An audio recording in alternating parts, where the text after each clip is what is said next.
Hello everyone.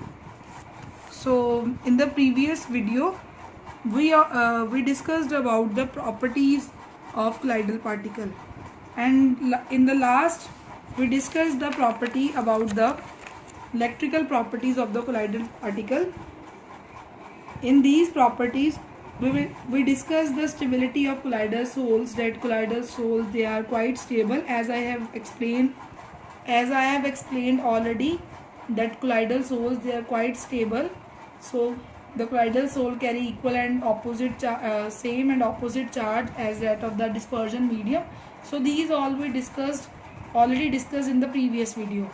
So now we will discuss about the electrical properties. There are few electrical properties which are left, so we will discuss these electrical properties in this video one by one.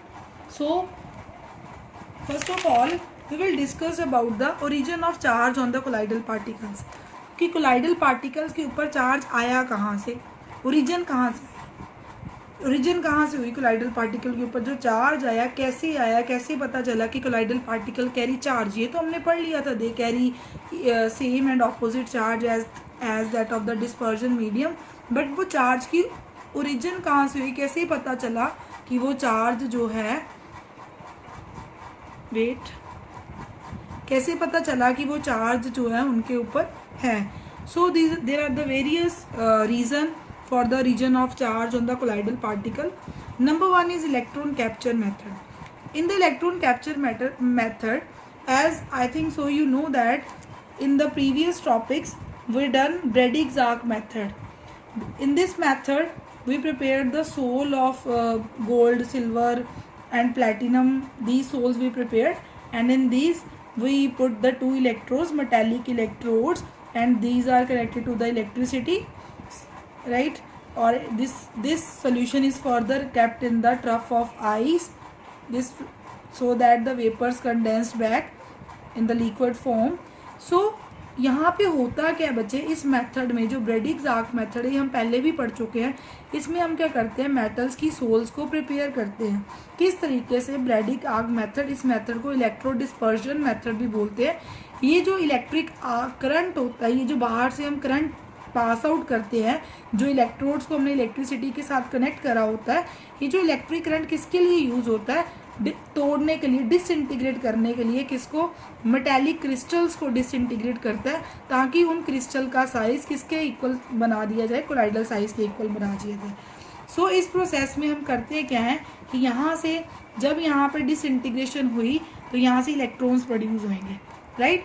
ये यहाँ से electron जो produce होंगे, क्योंकि जब electron metal की electrodes है, obviously metal की डिसइंटीग्रेशन करेंगे तो मेटल की क्या हो जाएगी, आयनाइजेशन. कोई भी मेटल की इलेक्ट्रिसिटी पाइए, मेटल है, कोई भी मेटल है, इसमें से इलेक्ट्रिसिटी पास करेंगे तो वी गेट मेटल का पॉजिटिव आइन और इलेक्ट्रॉन आयनाइज हो जाएगी ना, और इलेक्ट्रॉन भी प्रोड्यूस होएगा. ठीक है. सो ये जो इलेक्ट्रोड से जो इलेक्ट्रॉन्स निकल रहे हैं, वो इलेक्ट्रॉन कहाँ जा रहे हैं, इस मीडियम में जा रहे हैं.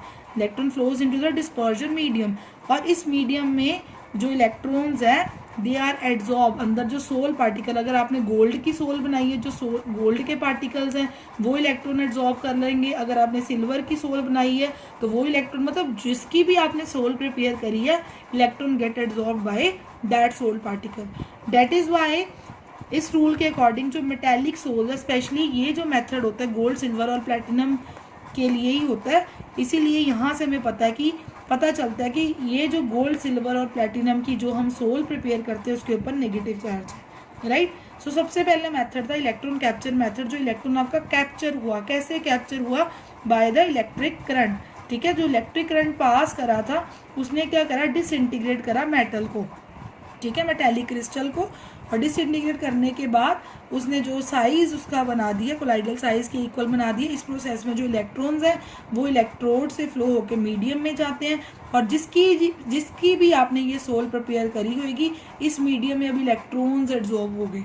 ठीक है. तो इलेक्ट्रॉन्स के ऊपर, as you know, electron carry negative charge, तो इस पूरी सोल के ऊपर कौन सा चार्ज आ गया, negative charge. So this is the very first method which proves that colloidal particles carry charge, right. So second method is preferential adsorption of ions from the solution. Second method is preferential adsorption of ions from the solution. बच्चे यहाँ से क्या होता है, ये मैं आपको example के साथ मेथड, क्योंकि अगर मैं सीधा कराऊंगी तो आपको समझ नहीं लगेगा. First of all we will discuss this method with the help of example. Right बच्चे, यहाँ पे मैं एक एग्जांपल की बात करती हूँ. लेट अस सपोज यहाँ पे होता क्या है कि आइंस नाम से प्रेफरेंशियल, मतलब एक प्रेफर्ड आइन, जो आइन कॉमन होता है, the ion which is common to its own lattice, जो आइन अपने लैटिस के साथ कॉमन होता है वो आइन एड्जॉर्ब होता है. ठीक है, सोल्यूशन में से वो आइन एड्जॉर्ब होता है. ये कैसे, अभी आपको इतना क्लियर नहीं हो पा रहा होगा. Now we will discuss with the help of example. So see, this is the example. So these are the two. So this is the method for the preparation of AGI sole, but the condition is different. In the first case, we prepared the colloidal sole of AGI. AGI की हमने colloidal sole prepare कर ली by adding KI solution. ये I negative आया कहाँ से, KI में से, मतलब AGI sole prepare करी है by adding KI solution. ठीक है, to AgNO3 solution, KI solution और AgNO3 सोल्यूशन डाला. ठीक है, बट देखो बच्चे, सो सी दिस एग्जांपल. सो बच्चे हमने क्या करा कि AgNO3 में if we add KI we get AgI solution. हमें सिल्वर आयोडाइड का सोल्यूशन मिल जाएगा. दो कंडीशंस हैं यहाँ पे. We can prepare the silver iodide solution by the two methods. First method is if we add KI in excess. अगर हम KI excess में डाल देते हैं, अगर बच्चे KI excess में डाल दिया, ये जो AGI का आपके प्रिपेयर हुई कोलाइडल सोल्यूशन प्रिपेयर हुआ, AGI का प्रिपेयर हुआ कोलाइडल सोल, अगर हमने KI excess में डाल दिया, AGI और KI के बीच में कौन सा आइन कॉमन है? AGI में कौन कौन से आइन है? Ag positive and I negative. ठीक है, KI में कौन सी आइन है? K पॉजिटिव और I नेगेटिव. K पॉजिटिव और I नेगेटिव, क्योंकि हम इसकी एक्सेस ले रहे हैं, ये KI की एक्सेस ले रहे हैं, AgNO3 की एक्सेस नहीं ले रहे. KI एक्सेस में तो हम जो इसका आइन, इसका कौन सा आइन इसके साथ कॉमन है? AGI का I नेगेटिव आइन दोनों का कॉमन है. सो KI में से I नेगेटिव आइन जो है it will adsorb on the AGI. ये AGI की कोलाइडल सोल है, इसके ऊपर कौन सा मतलब आइन एड्जॉर्ब होएगा? I negative. ये I नेगेटिव आया कहाँ से? KI से. आप बोलोगे कि हम AgNO3 की बात क्यों नहीं कर रहे? बिकॉज AgNO3 हमने इस केस में एक्सेस में नहीं लिया. इस केस में एक्सेस में किसकी बात कर रहे हैं? KI की.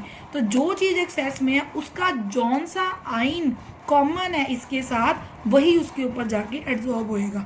ठीक है, दूसरी बात करें, अगर हम AgNO3 को एक्सेस में ले रहे, ये AGI तो हमारी प्रिपेयर हो चुकी है.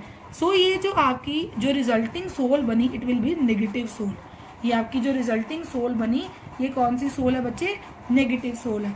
अगर AGI की बात करें, अगर हम दूसरे केस में, ये केस नंबर 1 था, केस नंबर 1 में हमने KI को एक्सेस में लिया, केस नंबर 2 में हम किसको एक्सेस में लेंगे? AgNO3 को. अगर AgNO3 एक्सेस में है, AgNO3 अगर एक्सेस में है तो इसका कौन सा आइन AGI के साथ कॉमन है? Ag पॉजिटिव आइन. Ag पॉजिटिव आइन दोनों का कॉमन है, तो इसका जौन सा आइन इस आइन के साथ कॉमन है वो आइन उसके ऊपर जाके क्या हो जाएगा? एड्जॉर्ब हो जाएगा. तो इस केस में AGI के ऊपर कौन सा आइन एड्जॉर्ब होएगा? Ag positive ion. तो so the resulting sol is the, so it will give positive charge to the colloidal solution. Colloidal solution को कौन सा चार्ज मिलेगा बच्चे? Positive charge. राइट, मतलब जो भी चीज़ एक्सेस में है उसका जौन सा आइन कॉमन है इसके साथ, कॉमन आइन, जो भी कॉमन आइन सोल्यूशन का कॉमन है वही जाके एड्जॉर्ब होएगा, बाकी आइंस एज इट इज ही सोल्यूशन में रह जाएंगे.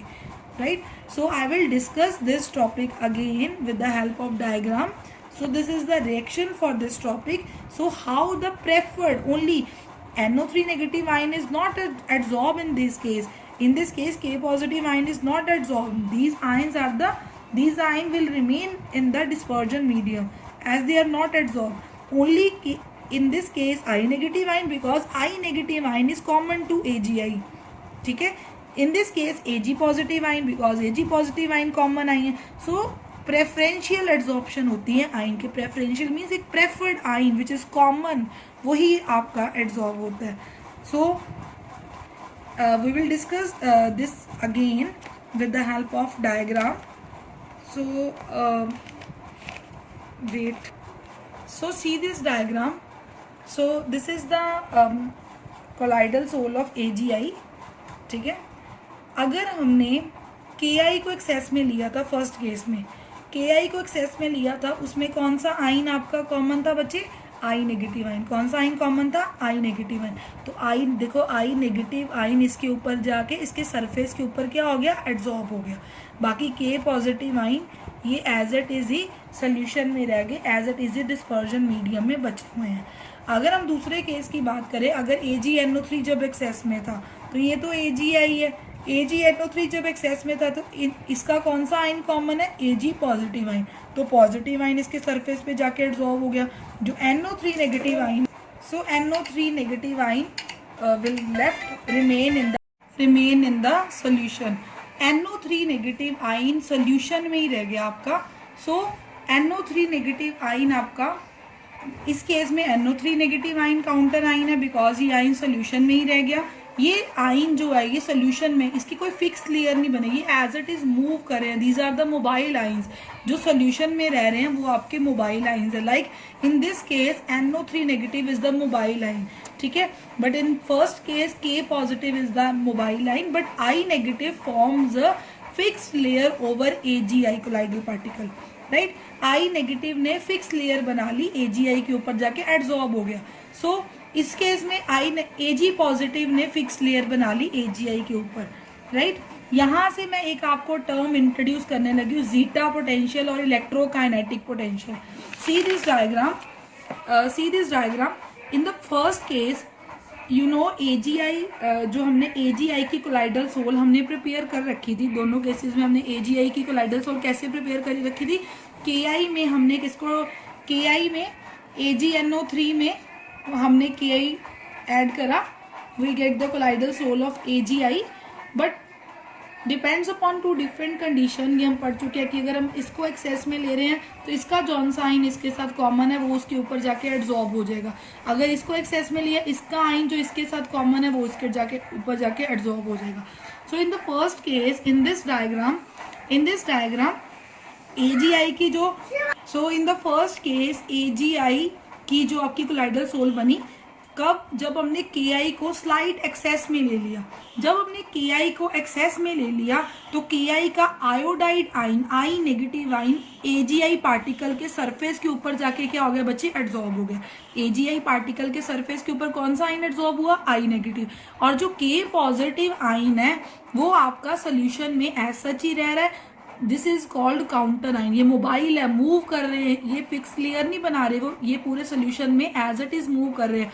सो ये कौन सी लेयर बनाएंगे? मोबाइल और डिफ्यूज्ड लेयर.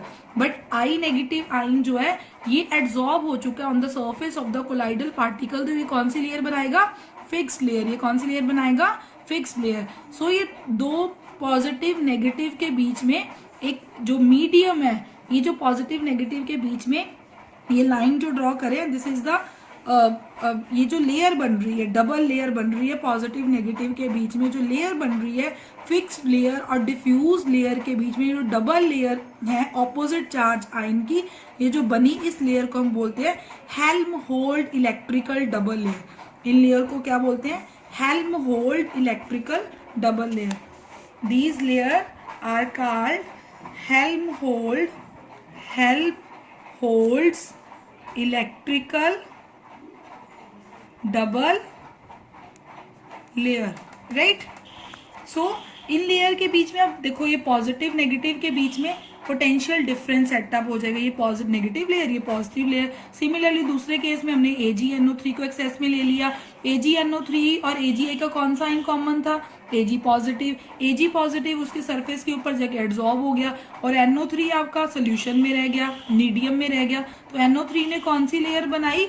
मोबाइल या diffuse layer. Ag positive, it get adsorb on the surface of the colloidal particle of AgI, so it forms a fixed layer. So in both these cases there is a potential difference set up between the fixed layer and the mobile layer, right? These potential difference is called electrokinetic potential.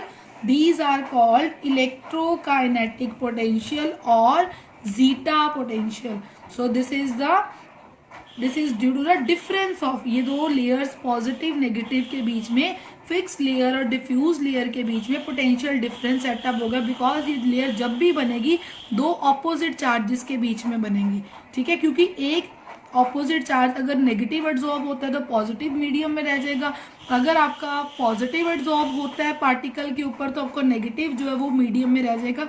हमेशा आपकी दो layers बनेगी, fix layer and mobile और diffuse layer, right. ये जो double layer बनती हैं oppositely charge की, इस लेयर्स का नाम हमने दे दिया हेल्महोल्ट्ज इलेक्ट्रिकल डबल लेयर, और इनके बीच में जो पोटेंशियल डिफरेंस सेटअप हुआ, ये पोटेंशियल डिफरेंस को नाम दे दिया हमने इलेक्ट्रोकाइनेटिक पोटेंशियल और जीटा पोटेंशियल।